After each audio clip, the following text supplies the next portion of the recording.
Hello dear viewer, you are welcome to this lesson. We are going to be discussing a content that is from our primary 6 class.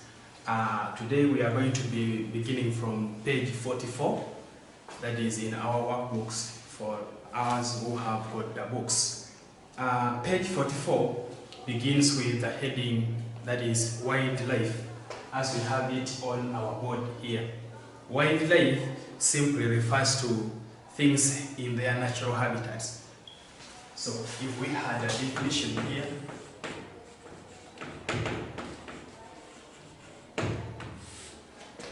wildlife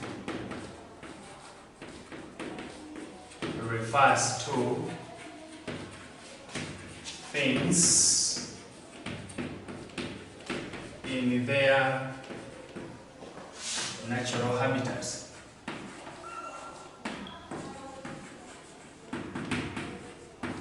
Which means we are looking at things in their natural environment. We can say natural habitat or their natural environment. Wildlife includes things like, we shall be looking at things like plants in their natural environment. We shall be looking at things like animals. We shall be looking at things like birds. And we can also have insects. So these are things that exist in their natural habitats or in their natural environment. Now when we come to look at animals, if we are to pick animals, we shall be able to find or to note that we have very many animals in East Africa that can be conserved or that are in their natural habitats or in their natural environment. Of course, here we now go and look at the wild animals. But we also need to know that we also have the domestic animals. That one we learned about earlier on in the downer classes. Today we are going to be looking at the wild animals in their natural environment, and those are the ones that will take us to game parks. Of course, we need to note that even when we are looking at vegetation in the previous discussions, we say most of the game parks in East Africa are located in the savanna vegetation. Reason being, we say the savanna provides them with that habitat. It makes a home, or it creates a habitat for them to live in. And then we also talked about the savanna providing them with grass that they eat as their food. Now we are going to be looking at the wild animals.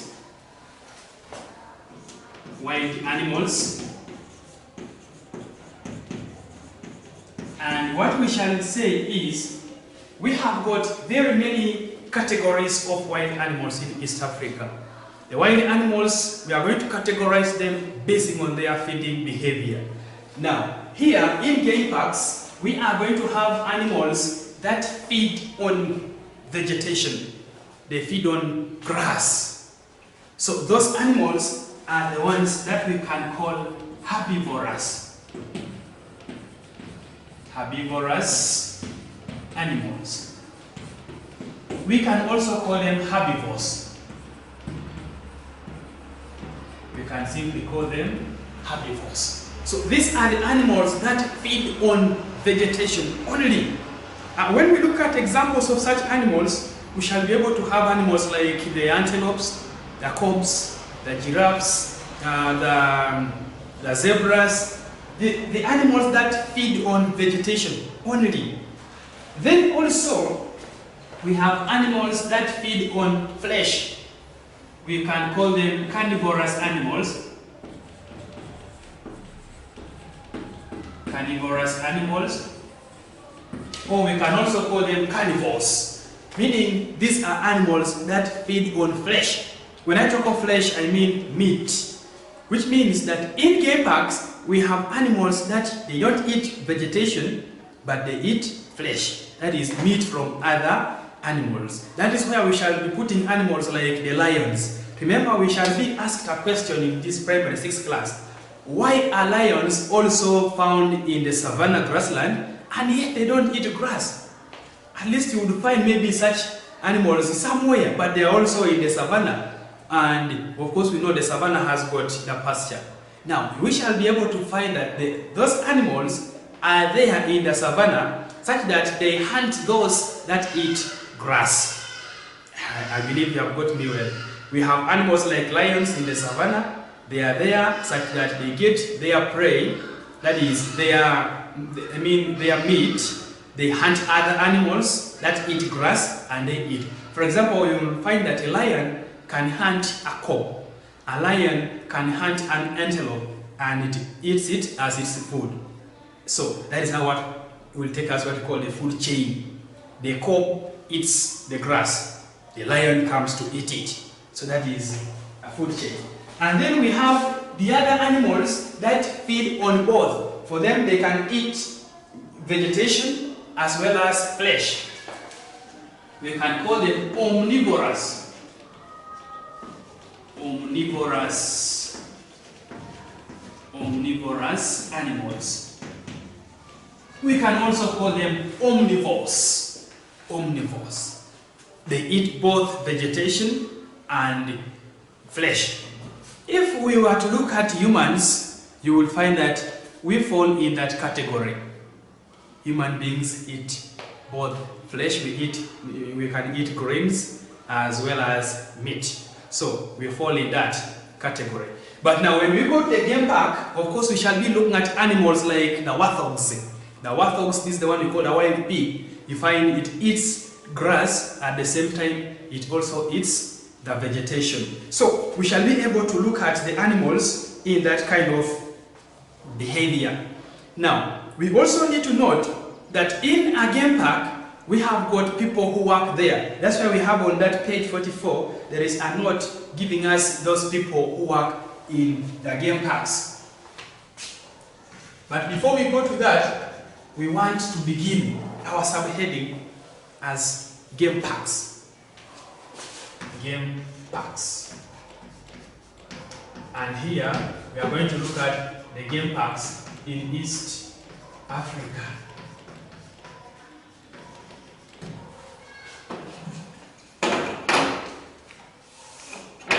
Now we are going to have one, and if it is one, then we shall call it a game park. Now what do we mean by a game park? Now we are going to simply say a game park is an area set aside by the government to protect wildlife. An area set aside, or we can say gazetted by the government. We shall use one, set aside by the government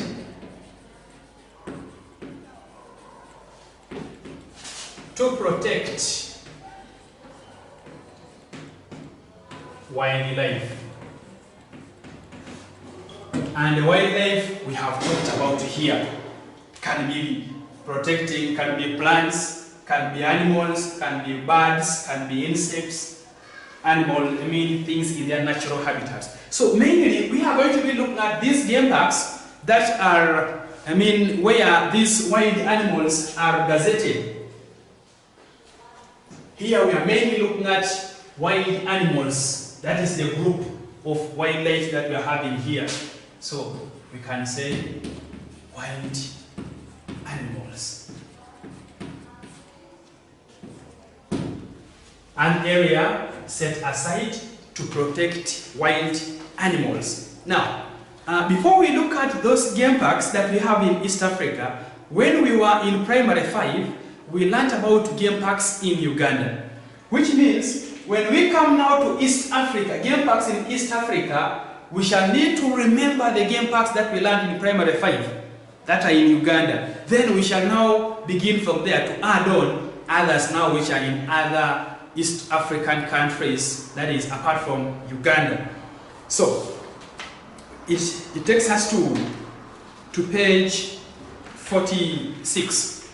Of course, I have already talked about the animals, the categories of animals which are in the game parks, and we have been looking at the groups of, the groups or the examples of animals in each group.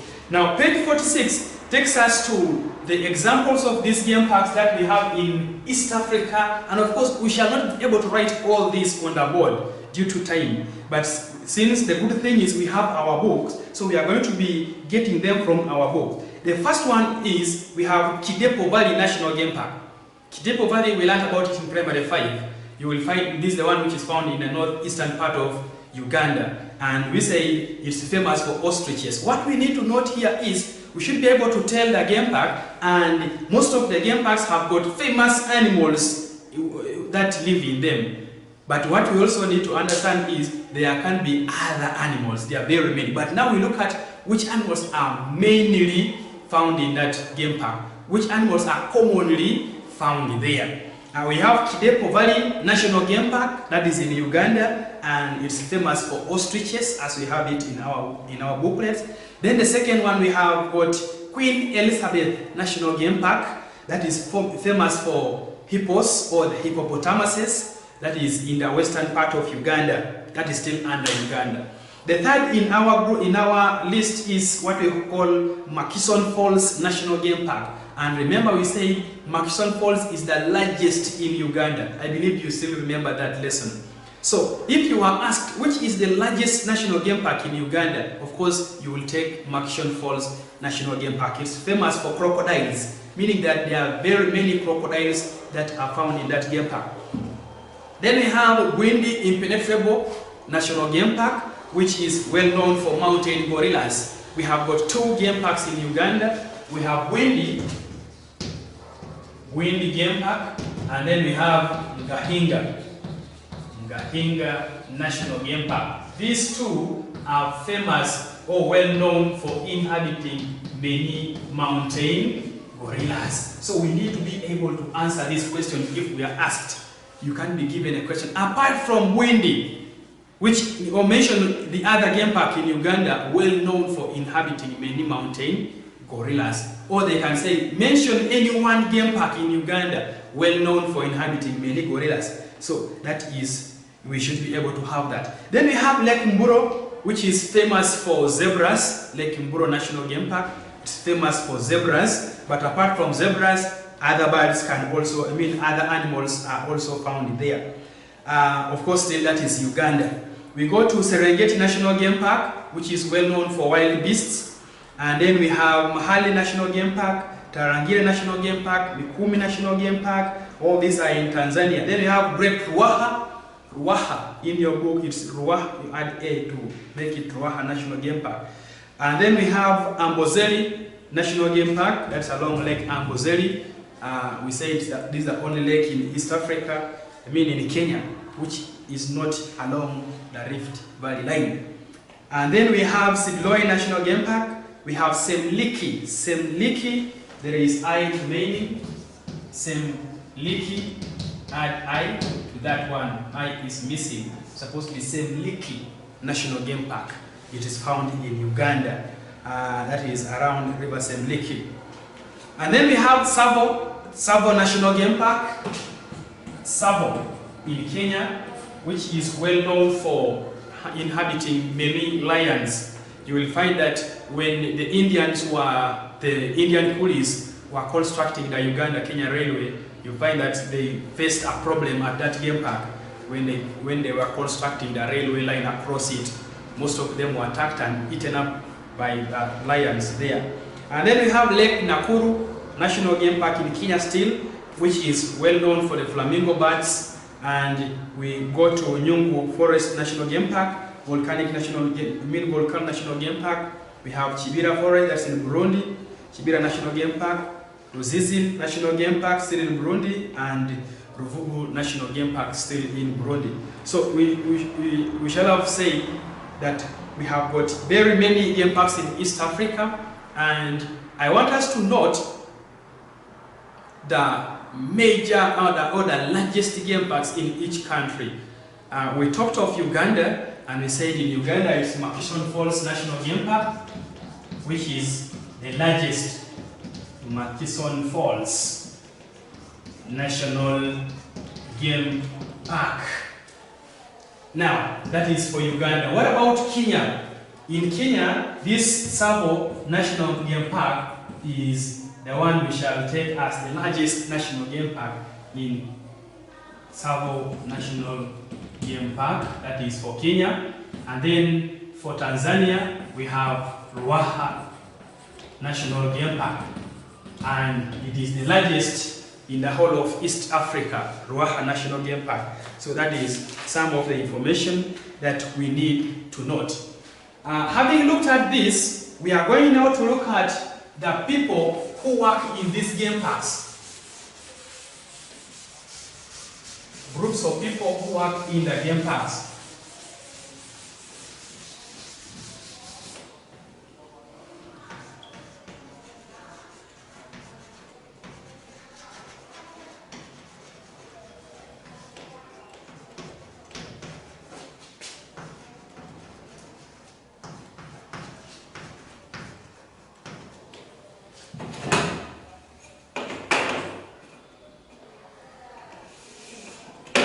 Now, these groups of people, or these people, will be ushering us into what we call the importance of game parks. We shall be looking at the importance of game parks, and then also we shall be looking at the disadvantages of having a game park in an area. Then we shall also be looking at the problems that these game parks face. So we have here two common groups of people in the game parks. Mainly, we have the game rangers.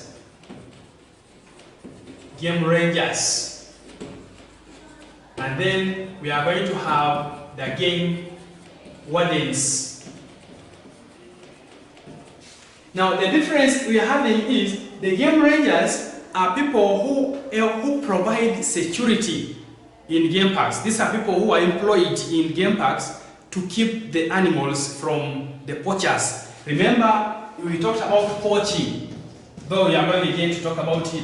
We talked about poaching, we learned about poaching in primary 5. We have people who go killing these animals in game parks illegally, and that is what we call poaching. So we have the people who are employed or who are deployed in the game parks to make sure that these people don't hunt these animals, these people don't kill these animals. So the game rangers are people who provide security to the animals in the game parks. Then we have got the game wardens. The game wardens are the ones that provide welfare to these animals. It includes giving them treatment, like in case these animals fall sick, and any other kind of care. So these are the game wardens who are there in the game parks. Then we have other terms. These ones are not the people. We have other terms in that note. We have what we call a bird sanctuary. A sanctuary for birds. This is an area which is preserved for birds to breed. It's like a game park for birds in the common understanding. A place which has been set aside for the birds to breed in and to multiply. And then the animal sanctuary is the same. This is where the animals are now allowed to breed in and they multiply. And then we have also the marine parks. We are saying these are large areas set aside by the government to preserve aquatic animals or aquatic life. We call them marine parks. All these places are helping in boosting trade, tourism. You find that these game parks, we have also the game reserves, we have the zoos, we have the marine parks. All these are other places that promote tourism in East Africa. How? They also attract tourists. Tourists can go there. We need to know that game parks and tourism are together. What I mean is game parks help to promote the tourism industry in East Africa.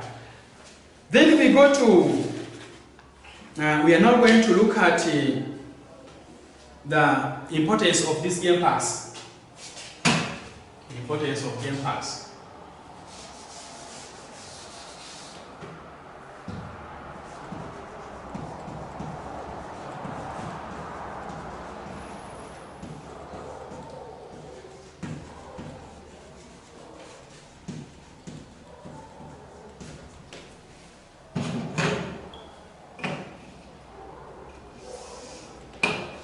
The importance of game parks we have it on page 47. So you go to page 47 in your workbook so that we can be able to follow. The first one we are saying, since these game parks employ people, people are there employed. So we are having our first point saying that they employ people. So we can say game parks provide jobs. Game parks, if you can't say they employ people, you can simply say game parks provide jobs to people. How? We are looking at people employed or deployed to work in those game parks as game rangers, as game wardens, or we have these instructors, these guides who take you through. The second one says that these game parks promote tourism, so we can simply say they attract tourists. Please write the word attract, don't write attack. Some of us have a problem. We cannot differentiate between attract and attack. So the word we want here is attract. Game parks attract people who go and tour those areas, those are tourists. So we can simply say game parks attract tourists who bring income to a country. That is another wonderful answer we can say.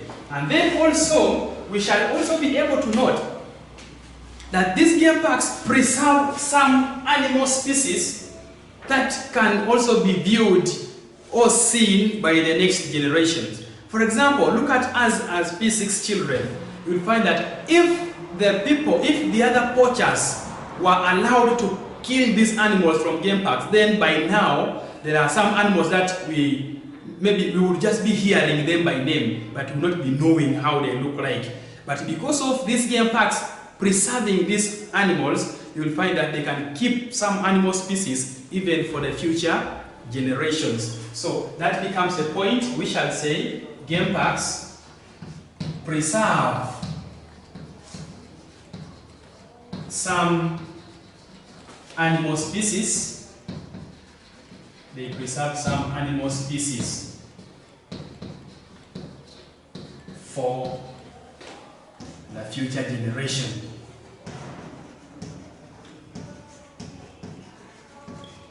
For the future generations. Then we have another one that these game parks, remember, they promote research. Promote research. People can carry out research. For us, we can simply say for study purposes. The next we can say is research. They promote research.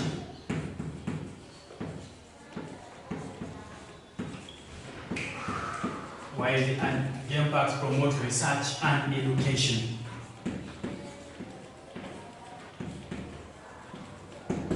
So when we go to the game park, we tour, we see those animals, we learn. That is education now. We understand a lot of things from that. And then we also have these game parks promoting market for locally manufactured items. We have these craft materials that the locals, I mean people who stay around that area, can be producing or can be making. Then of course they know tourists are going to visit that game park, and after touring the place, they will need for leisure. There will be some leisure time now. Now at that time now, one can see such beautiful craft materials made and can end up buying them. So these game parks are the ones that brought the people to this area such that the people now got access to them and they buy. For that case, we shall say game parks promote, or you can say they promote market, or we would say they provide market, but the best we can say is promote. Promote market for locally made materials, like I have explained.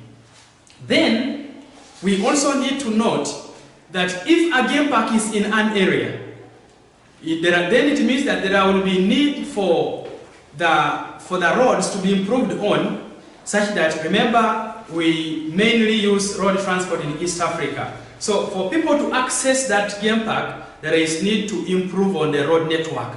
So because of the presence of that game park, it needs the improvement of such infrastructure. So we are going to write another one saying game parks. Game parks lead to the improvement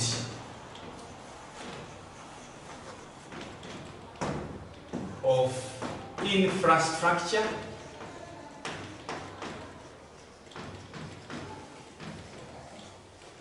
in an area. For example, I have mentioned roads. We say game parks lead to the improvement of infrastructure in an area, and we were saying that the roads which connect to that area or to that game park need to be improved on, need to be worked on, and as a result, those areas will be having better roads built in them.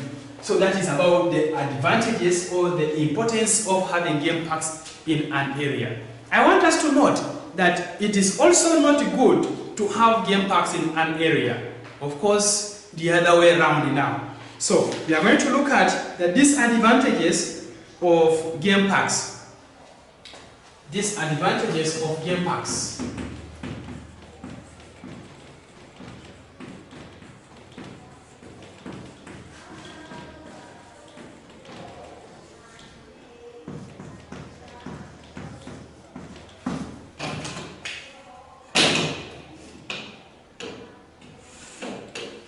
Now, the first disadvantage we are having is these game parks, you find that since we said it's a gazetted area, a game park is a gazetted area for conserving wild animals, you will find that instead of people using this area for other activities, for other purposes like maybe construction, maybe farming, the game park is there. So for that we shall say game parks occupy land that people will use for other activities. Game parks tend to occupy space that people would use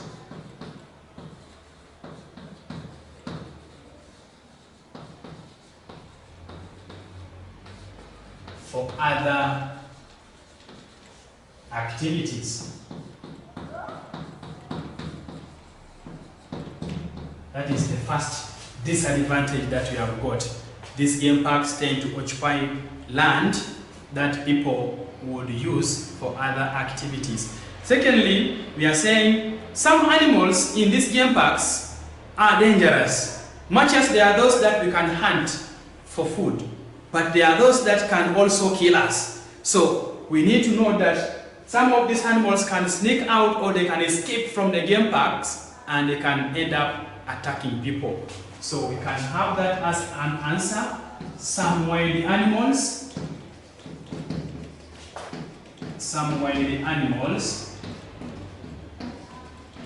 can escape from game parks and attack people. Some wild animals can escape from game parks and can attack people. They can end up killing people. Then, still, in this very line of animals escaping, we shall also find that some wild animals become a problem to our crops. Remember, the people who live around these game parks can be also growing their crops there. And we have some animals that can become a threat to them. How? They will end up destroying those crops. Therefore, they will become what we call crop pests. Now, for that we shall say, some wild animals can escape from the game parks and eat up the crops of the neighborhood. So that becomes another challenge. And then also, you will find that to the government, it's very expensive to maintain these game parks. And for that, you will find that it becomes also another burden. And finally, we are saying that some animals can cause desertification. They can affect the climatic changes in conditions in an area. For example, in our notes, we have mentioned an elephant. I believe you are right now asking, how can an elephant cause desertification? Now, I want you to look at the feeding mode. Let's first write it here. Some wild animals can cause desertification. Desertification simply means an area beginning to experience desert conditions. And of course, we need to note that there are some factors there are some things that happen so that the area becomes or turns into a desert. Now, when we look at an elephant, how does it cause desertification? Now, the feeding behavior of an elephant is very dangerous in that it ends up breaking the trees. It uses I should call it, I don't know how, I wish I could, I don't know how to lower it to your level, that feeding tram, that it uses, you will find that it takes it and it breaks the leaves, or it brings the branches. Sometimes it can even bring the whole tree down. Now, we also need to know that these trees, if they remained, would help in transpiration, that would help in rain formation. But now the elephant has brought it down, which means it destroys the vegetation in an area that will result into desertification. That is how the elephant can cause it, because some of us would be wondering, how can an elephant make the area not again to be able to receive rainfall? We are saying it destroys the trees in the game park or in an area of which trees would help in forming rainfall. Having looked at these disadvantages of having a game park in an area, we are now going to look at the problems that a game park can experience, the problems that the animals in the game park can face. When we talk of problems facing game parks, we mean the problems facing animals which are in that game park too. So that is our next item of discussion that we are going to have now.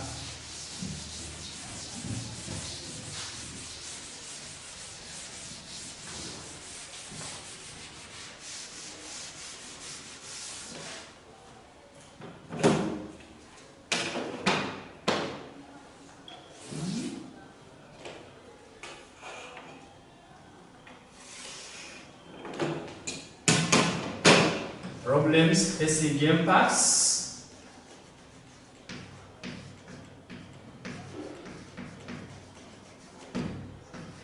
In East Africa.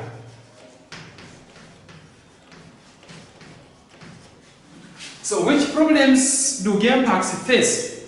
Now, like I said, that we shall be looking at the problems that these animals face in these game parks. For example, these animals can suffer from what to drink, prolonged sunshine, bringing what we call drought. This is a situation whereby an area experiences sunshine for a longer time without it raining. And as it happens like that, of course the sunshine, the prolonged sunshine, will end up drying these water bodies where these animals could get the water to drink.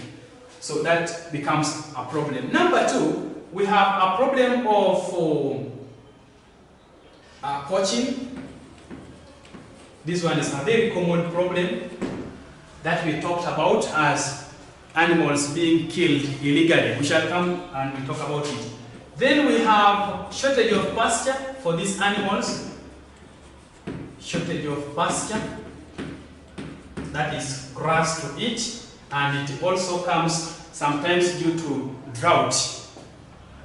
Remember, for the grass to establish or to grow, it needs rain. When rain pours, it enables the crops, these plants to grow. Now, if there is no rain, then of course this will take long, and the grass will not be able to grow easily. And then the other problem is we have what we call bushfires. Sometimes you can call it wild forest fire. Wild forest fires. This, we are looking at the fire outbreaks. You find sometimes the fire is set and it burns this bush where these animals live, and it becomes a problem that the animals will now lack their home. Imagine even if it was you and the house where you are right now is put down. Where will you go to stay? So you find it becomes a problem to you. So also these animals, we have those that have that. Then we have what we call animal diseases. Animal diseases.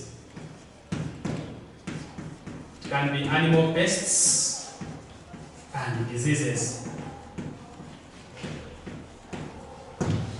Animal pests and diseases, you will find that these are, for example, these animals can be having pests, or sometimes they can be having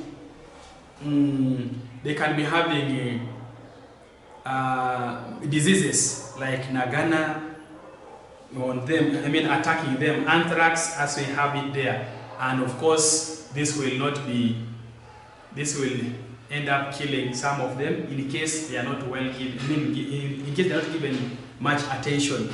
But the good news is we talked about the game wardens. We said they are the ones who provide that kind of welfare to these animals in the game park, so they can be rescued.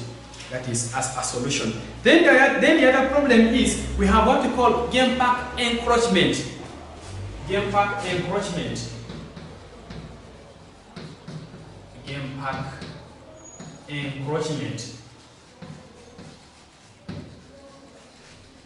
Now, what do we mean here by game park encroachment? We have people, due to the increased population or due to the increase in the number of people in an area, some people end up failing to have areas to settle. They fail to have areas to grow crops. As a result, people will be forced to go and clear some parts of the game park such that they can get some space, some land for either construction or that is constructing their homes, that is for settlement, or they can use it as a garden where they can grow their crops. So that becomes a burden or a problem to the tourism industry, that is as far as game parks are concerned. So the problem is called game park encroachment. People going beyond their boundaries and they end up clearing these game parks. And then also we have got the problem of wars in an area. Sometimes when people have wars, when people are having a fight, the weapons, these things that they use for fighting, you find that some of them can end up affecting the animals in the game park, and it becomes a burden or it becomes a problem. Now, we looked at poaching, and I want us to discuss something about poaching. Then we shall get solutions to these problems. Remember, I said that in social studies, we should be able to tell a problem and then we should be able to suggest a solution. Which is the possible solution to this problem? And I said at one time, a solution is got from a problem. We look at a problem, then we can think and we generate the way of overcoming that problem. Before that, we have poaching as a subheading. We say poaching is the illegal. That word has to appear there. The illegal. Why do we call it illegal? It's not allowed, which means people do that illegally, in a way that is not allowed. Illegal killing, or we can say illegal hunting of animals in game parks.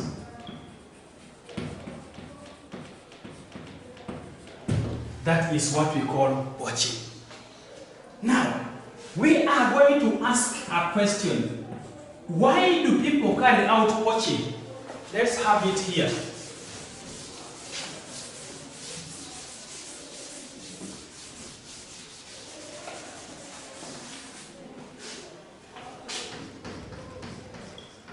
Why do people, or we can simply say, why people carry out poaching?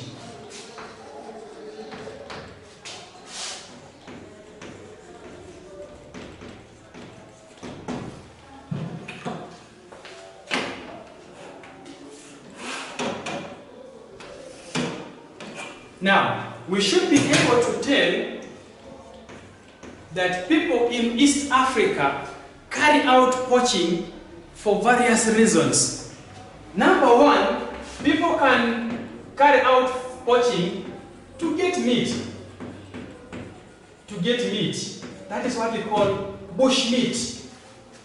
So they go and kill the animals like the antelopes, as we're talking about, the cobs, and they take them to eat. That is one. Two, some of the people do this as a way of surviving. They kill the animals, then they go and sell, and they get money. So another reason is to get money from the bushmeat that they will have got, to get money there. Then some animals are hunted or are killed for their skins or hides. So to get hides, they cannot be eaten, but their hides or their skins are good for other purposes, for making other products. So people end up also killing them, though they are not going to eat them. So to get animal skins, to get animal hides and skins.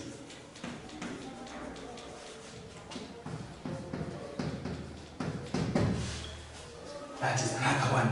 And finally, I want us to remember when we were looking at, when we were in primary 5, when we were looking at the Arabs in Uganda, we say that when the Arabs were in Uganda, they led to, or they caused, or they made people to kill elephants in large numbers. Why? Because the people now want to get ivory, the elephant tusks. So we will find that some animals like the elephants are killed to get ivory from them. To get ivory. And this one is on elephants. And remember we said that when the Arabs were in Uganda, the elephants were mainly killed. People were seriously killing the elephants such that they could get the ivory to go and exchange with the Arabs. Remember we said that the Arabs had brought some of their products. So for people to access their products, people had to give them what they also wanted. And one of such were this ivory or the elephant tusks that we are talking about. So it has made us to understand that some animals like the elephants are killed in order to get that ivory, that elephant tusk from them. And it also becomes another reason as to why people carry out poaching. We also have other animals like the rhino or the rhinoceros, whereby we shall say that the rhinoceros are also killed for their horn tips. They use their horn tips. So we are going to say to get rhinoceros or rhino horns. So you'll find such animals are put down.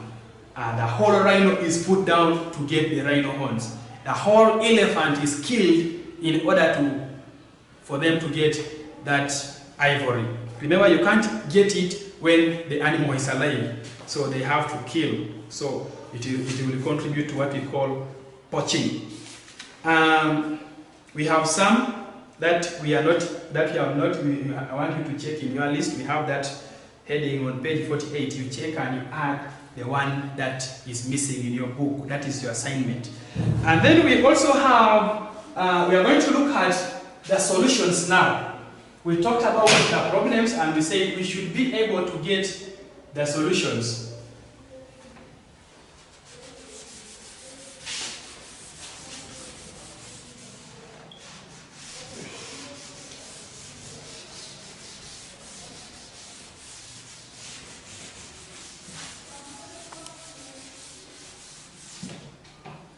Now, we have problems, solutions to problems facing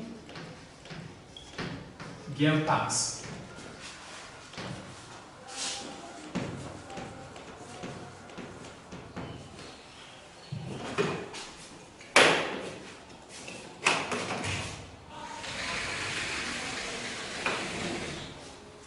Now, like I said, we have to identify the problem, then we get its solution. The first problem we say is we have the problem of drought.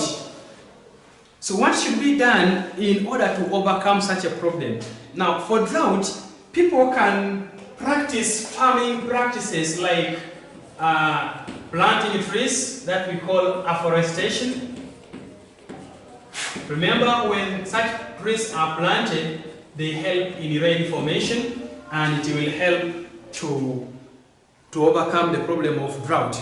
And also, we talked about these people having no water, which can be caused by drought. So what should be done is the government can construct what we call valley dams by constructing dams. That is in order to provide these animals with water. And then we have the problem of poaching. What should be done to that problem? The problem of poaching can be solved by providing enough security or by employing more game rangers.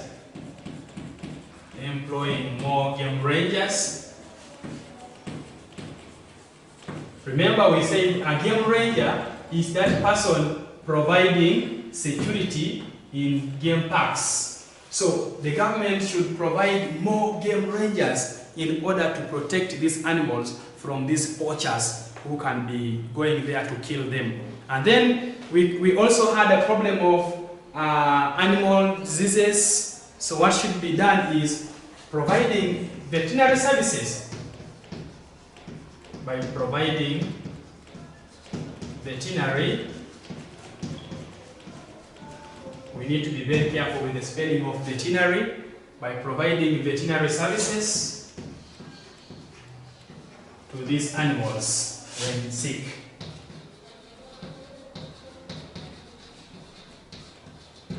Of course, we say this is done by the game wardens. So for that, we shall have come to the ways of solving the problem of, the problems that game parks face. When we meet, we are going to be looking at the tourism industry. That is next time when we meet. And for now, we have to end our lesson there. And I thank you for watching it. May God be with you.